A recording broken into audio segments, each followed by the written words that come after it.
মাকে তুমি সেবা লাগেতে ছাড়বে না। মাকে সেবা দিবে, পেটে গুলাবা, রবিবার বাদে সব দিনই খাবা আর পেটে গুলাবা। আর বেল গাছের ডাল, হরির গাছের ডাল খেতে ছাড়বে না। গঙ্গা জল মানায় তো কলের জলে করে বেটি খাওয়াবে না কেন? নদী আছে তো।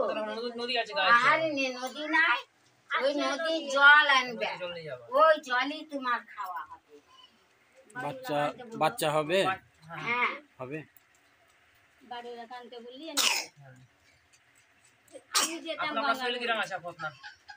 শরীরটা এখন ভালো করি খাবার খেতে পারে না, শরীরটা খারাপ আছে। কয় বছর পর হবে একটু বলেন? এখন শুনতে পাই 15 বছর পর 15 বছর তার পর সন্তান। কয়দিন এলেন একটু দয়াময় থানে বলেন? 3 বার। 3 বার হলে মানে 4 বার। এক মাস। তো মা দয়ামী কালীর ভক্তরা দেখছো, এই ভক্ত মা 3 বার মাত্র এসছে, 15 বছর পর সন্তান হবে। অনেক থানে গিয়েছে কিন্তু কোথাও হয়নি। মা দয়ামীর চরণে এসে মায়ের কাছ থেকে সন্তান হবে। তো 15 বছর পর সন্তান হচ্ছে, এটা একটা অলৌকিক ব্যাপার মা দয়ামী কালীর ভক্তরা।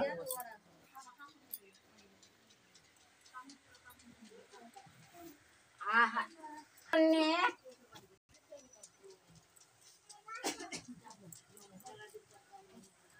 তার বাড়ি খারাপ ছিল, যতদিন টাকা মাকে নিয়ে যাচ্ছে ততদিন টাকা তার বাড়ি ভালো আছে। আর বালকেরা ভালো করি খাবার খেতে পাচ্ছিল না, জান খারাপ করছিল, তাদের বাড়ি কত সুন্দর আছে।